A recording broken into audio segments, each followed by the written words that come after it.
Rape का मामला ऐसा होता है जहां पर एक एक द्वारा दिया गया बयान या फिर उसमें पुलिस द्वारा जो सक्रियता होती है, जो उनके द्वारा छानबीन की जाती है, उसमें एक एक पहलू पर काफ़ी ध्यान देना होता है।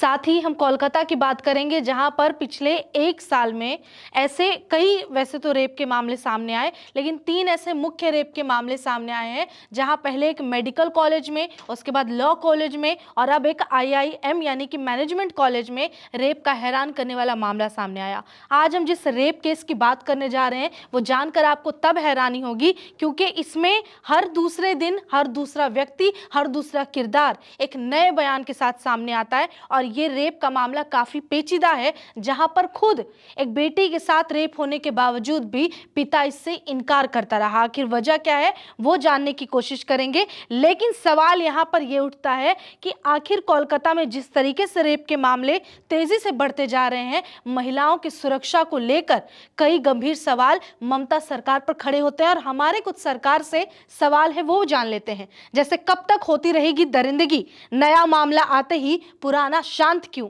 रेप की घटनाओं में सुस्त क्यों है ममता सरकार की पुलिस, रेप जैसे मामलों में आखिर सजा कब, क्यों आसान हुआ किसी की आबरू से खिलवाड़, प्रतिष्ठा परिसर भी सुरक्षित क्यों नहीं। ममता सरकार और प्रशासन जवाब दो।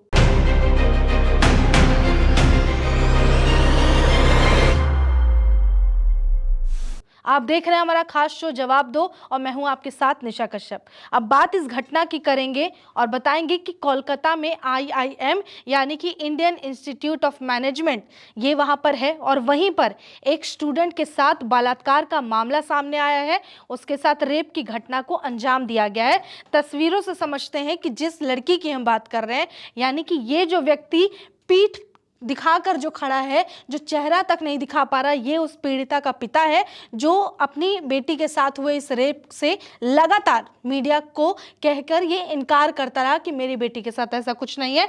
और ये जो आपको नजर आ रही है महिला, ये उस आरोपी की मां है जिस पर रेप करने का आरोप लगाया गया है और ये वही IIM है जहां पर इस घटना को अंजाम दिया गया। लगभग 11 जुलाई की ये घटना है जब पीड़िता की शिकायत के मुताबिक उसने बताया कि जिसने मेरा रेप किया है यानी कि आरोपी वो एक काउंसलर है और आरोपी ने उसे काउंसिल के लिए पहले तो हॉस्टल बुलाया, यानी कि कॉलेज के अंदर जो हॉस्टल होता है उसी बॉयज हॉस्टल में बुलाया, वहां नशीला पदार्थ पिलाकर और उसके बाद उसे नशे की हालत में रेप किया।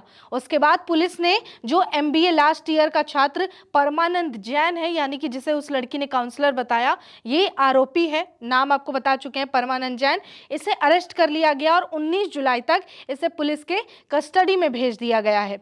अब देखिए उसके बाद फिर जो पीड़िता ने क्या कुछ बताया वो एक एक बात जान लेते हैं। पीड़िता बताती है कि मेरी इससे मुलाकात या जान पहचान इस काउंसलर से, इस रेपिस्ट से जो आरोपी है, सोशल मीडिया के जरिए हुई, वहां जान पहचान बढ़ी और वो काउंसलिंग के लिए मुझे हॉस्टल ले गया। उसके बाद हॉस्टल पहुंचते ही आरोपी ने पहले लंच ऑफर किया और लंच में उसने उसे पिज़्ज़ा खिलाया और उसके बाद उसे कुछ पीने के लिए दिया। ये कुछ लोग पानी बता रहे हैं, कुछ लोग कोल्ड ड्रिंक बता रहे हैं, सॉफ्ट ड्रिंक भी कुछ लोग बता रहे हैं। जो भी था उससे पिज़्ज़ा खाने के बाद कुछ पेयजल दिया जाता है पीने के लिए और उसके बाद फिर वो पीते ही लड़की बेहोश हो जाती है। जब लड़की को होश आता है तो उसे एहसास होता है कि शायद उसका रेप हुआ है और उसके बाद उसे जब एहसास हुआ लड़की के साथ, उसके शरीर के साथ उसकी मर्जी के बिना, उसे बिना पता लगे अगर कुछ छेड़छाड़ होती भी है तो एक लड़की को महसूस होती है ये बातें। उसके बाद आरोपी ने उसके होश में आने के बाद उसे धमकी दी, उसे कहा कि अगर किसी को बताया तो गंभीर अंजाम भुगतने होंगे और ये शायद आरोपी का बात उस पीड़िता के दिमाग में, जहन में रह गया। फिर भी उसके बावजूद भी वो इसमें FIR दर्ज कराने पहुंची और जो बातें अभी हमने बताई वो पीड़िता द्वारा FIR में खुद ये चीज लिखवाया गया है और इस बात की जानकारी उस पीड़िता ने पुलिस स्टेशन में FIR के दौरान दी। ये वो बातें थी। अब देखिए पीड़िता यानी कि जिसके साथ रेप हुआ उसके पिता का क्या कहना है। उन्होंने कहा यानी कि इस शख्स का कहना है कि मैंने अपनी बेटी से बात की, किसी ने उसे प्रताड़ित नहीं किया, उसके साथ कोई दुर्व्यवहार नहीं हुआ है, मुझे मेरी बेटी वापस मिल गई, वो बिल्कुल ठीक है। जिस आदमी को गिरफ्तार किया गया है उससे उसका कोई संबंध नहीं है। मैं उससे ज्यादा बात नहीं कर पाया हूं। वो फिलहाल सो रही है। पुलिस स्टेशन में शिकायत के तौर पर कुछ लिखने के लिए पुलिस ने कहा और उसने लिख दिया। ये बात कही है पीड़िता के पिता ने। अब देखिए यहां पर कई सवाल खड़े होते हैं कि आखिर क्या मजबूरी है कि एक पीड़िता का जो पिता है वो इन सारे आरोपों को खारिज करते हुए खुद ही खंडन कर रहा है और इससे इनकार कर रहा है कि मेरी बेटी के साथ कुछ हुआ है। अब इसमें दो मामला है। चाहे तो वो पिता नहीं चाहता कि उसके घर की इज्जत बाहर उछले, या दूसरा चाहे तो उसके पिता या उसकी बेटी पर जान का खतरा है या तो दबाव है जिस वजह से वो ऐसा बयान दे रहा है। लेकिन पीड़िता ने खुद इस बात की जानकारी दी कि उसके साथ रेप हुआ। उसके बाद हम आगे भी बताएंगे कि आखिर में मेडिकल में क्या सामने आया। लेकिन यहाँ पर पीड़िता के पिता का यह बयान देना काफी हैरान करने वाला है और ये पूरे मामले को ही बदल देता है। अब दूसरी तरफ जिस पर आरोप लगा है, जिस जैन पर, उसकी मां क्या कहती है। उसकी मां बताती है कि हमें रात के लगभग 11 बजे उसके एक दोस्त का फोन आता है, यानी इनके बेटे जैन का फोन आता है।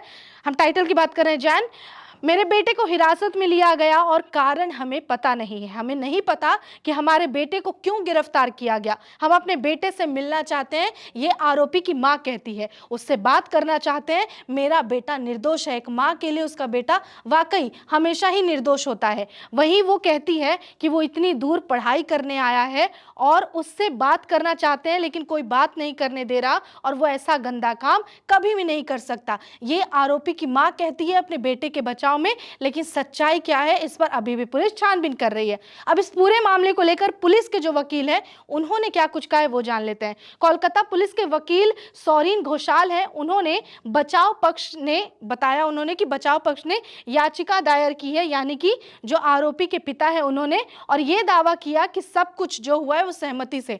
पहले लड़की अपने एफआईआर में बताती है उसका रेप हुआ। उसके पिता फिर कहते हैं कि नहीं, मेरी बेटी के साथ रेप नहीं हुआ, वो तो ऑटो से आ रही थी, वो गिर गई और ऐसा कुछ भी नहीं हुआ है। उसके बाद फिर जो पुलिस छानबीन की वो तो की।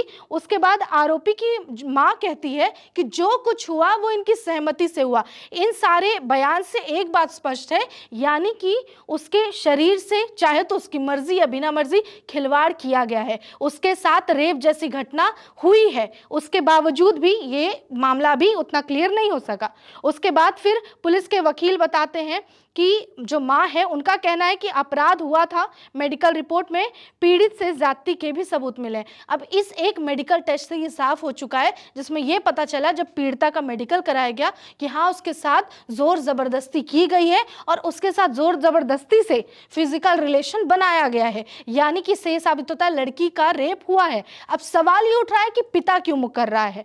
इस पूरे मामले को लेकर जहां पर यह घटना हुई IIM कोलकाता में, उनके तरफ से भी सफाई दी गई, बयान जारी किया गया है। वहां के डायरेक्टर इंचार्ज जो हैं उन्होंने ये बात कही और कहा कि कॉलेज पुलिस के साथ पूरी तरह से सहयोग कर रही है। ऐसी घटनाओं के खिलाफ हमारी जीरो टॉलरेंस नीति है। सभी संबंधित व्यक्तियों की गरिमा, सुरक्षा और गोपनीयता की रक्षा करते हुए उचित प्रक्रिया का पालन किया जाएगा। चलिए, अपनी तरफ से डायरेक्टर ने अपना पक्ष साफ कर दिया और ये कह दिया। लेकिन क्या एक डायरेक्टर के इतने से बयान दे देने से पूरा मामला सलट जाता है? IIM जैसा एक प्रतिष्ठित परिसर है, संस्थान है, जिसके अंदर किसी लड़की का रेप होता है, बॉयज हॉस्टल में एक लड़की ले जाई जाती है, और क्या उस बॉयज हॉस्टल में कोई वार्डन नहीं था? क्या आपको इस बारे में पहले जानकारी नहीं थी? क्योंकि ऐसा नहीं कि वो पहली बार ये लड़की वहां पहुंची होगी, इससे पहले भी कई लड़कियां यानी बॉयज हॉस्टल में जा चुकी है। तो इस बात से डायरेक्टर भी IIM के बच नहीं सकते। उसके अलावा ममता सरकार और प्रशासन को यह जवाब देना होगा कि कब तक आखिर एक लड़की की इज्जत आबरू के साथ खिलवाड़ होता रहेगा, और आप उन आरोपियों को सजा दिलाने और इस पर आपकी पुलिस की तरफ से सख्ती दिखाने के बजाय एक के बाद एक मामला टलता जाएगा और अगले दिन फिर किसी लड़की के साथ दरिंदगी होती रहेगी। कल रात को हमको 11 बजे फोन आया, उसका फ्रेंड का फोन आया, आपको बेटे को अरेस्ट किया है। क्यों तो मालूम नहीं, लेके गए हैं। हम रात 11 बजे से 11 बजे फोन आया, 12 बजे हम उधर से किया है, कार से आए, बाद में फ्लाइट बेंगलुरु से आए, बेंगलुरु से इधर आए, आके 2 घंटा हुआ है। हमको बेटे को क्यों अरेस्ट किया है क्या कुछ भी मालूम नहीं। क्या चाहते हैं? नहीं, कुछ भी नहीं है। हमको बेटे से मिलना है, बात करना है।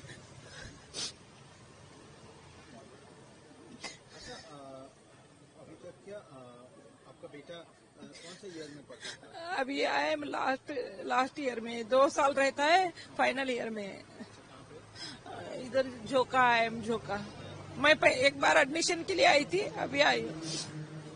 हमको इधर कोलकाता में कुछ मालूम नहीं है, किधर क्या है, कोर्ट किधर है, पुलिस स्टेशन किधर है, क्या कुछ भी मालूम नहीं। क्या लगता है आपका बेटा निर्दोष? मेरा बेटा निर्दोष है, इतना दूर पढ़ाई करने के लिए आया है, उधर भी कसब है, इधर क्यों आया है? पढ़ाई करने के लिए। ऐसा गंदा काम मेरा बेटा कभी नहीं करेगा।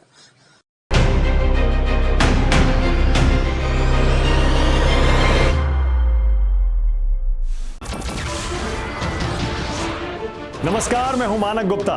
अगर आपको हमारा ये वीडियो पसंद आया हो तो इसे लाइक और शेयर जरूर करें, और हां, हमें सब्सक्राइब और फॉलो करना ना भूलें ताकि आप देश और दुनिया की कोई खबर मिस ना करें।